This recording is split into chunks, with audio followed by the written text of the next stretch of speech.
Hi. My question is, what makes you so interested in politics now? Why is this so important to you? Yeah, that's a great question. Okay, don't bring the mic that close. Whoa. Yeah, the question is why politics now and versus in the past I really have not been meaningfully involved in politics. So the reason is that I think we're at a crossroads. This time I think we're at a crossroads, a fork in the road of destiny. I mean, what I see happening under the sort of Biden and Kamala administration is a level of sort of government overreach and manipulation that is extremely troubling. And I also see really a deliberate attempt to import as many people as possible into swing states like Pennsylvania in order to ensure that there is a permanent one state, that America becomes a permanent one-party state.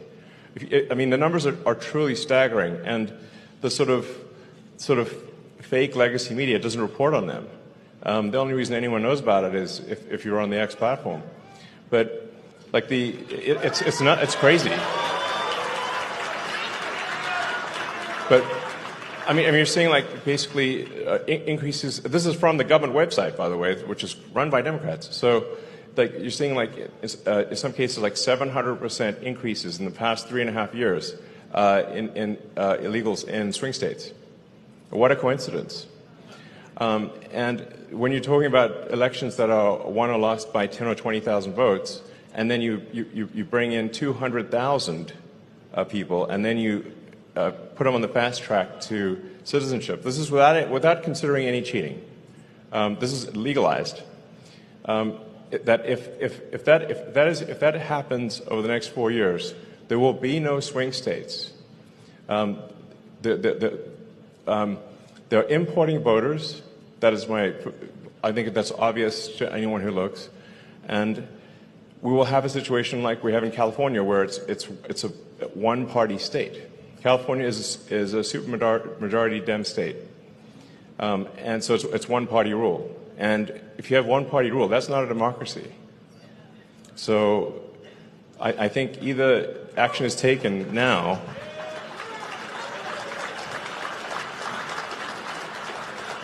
If there was another 4 years and it's really like pointless to even sort of talk about Kamala. Kamala is just a puppet of a larger machine. If the machine, I'll call it the machine, is able to run for another 4 years, there will not be any meaningful elections in the future, just like there aren't in California, and all of America will be Californicated, not in a good way. Yeah, Californicated. Ouch. So we don't want that. That would be a bad situation. In fact, it will actually be worse than California. The reason it'll be worse than California is the one thing that holds California back from being even worse than it is that people can move out of California and still be in America. Now, what happens when there's no place to move? It'll be way worse than California. That's why I think, yeah, exactly. Well, and speaking of Mars, like what we're seeing, you know, with SpaceX, Tesla, and whatnot, is that the sort of regulatory oppression year after year is worse and worse. And there's more regulatory agencies created every year, more rules and regulations every year, until eventually everything is illegal. You know, we had our rocket sitting on the pad for 2 months, ready to fly. How is it possible that SpaceX could build a gigantic rocket faster than the government could move paper from one desk to another? So this is. So if that trend continues, which it will do unless there's a conscious effort to have deregulation and have sensible regulation, then Mars will be impossible. We will be forever confined to Earth. So, you know, I definitely think that's a major showstopper. is being so heavily regulated that we are confined to Earth forever. And that would be a sad eulogy if future aliens see us. You come back and they almost made it. Too bad they regulated themselves. You know, and they had the rocket and everything. You know. So I guess the short answer is I think this is incredibly important. That ironically, there's a lot of people on the Dem side that call Trump a threat to democracy. I think, in fact, they are the threat to democracy. Thank you.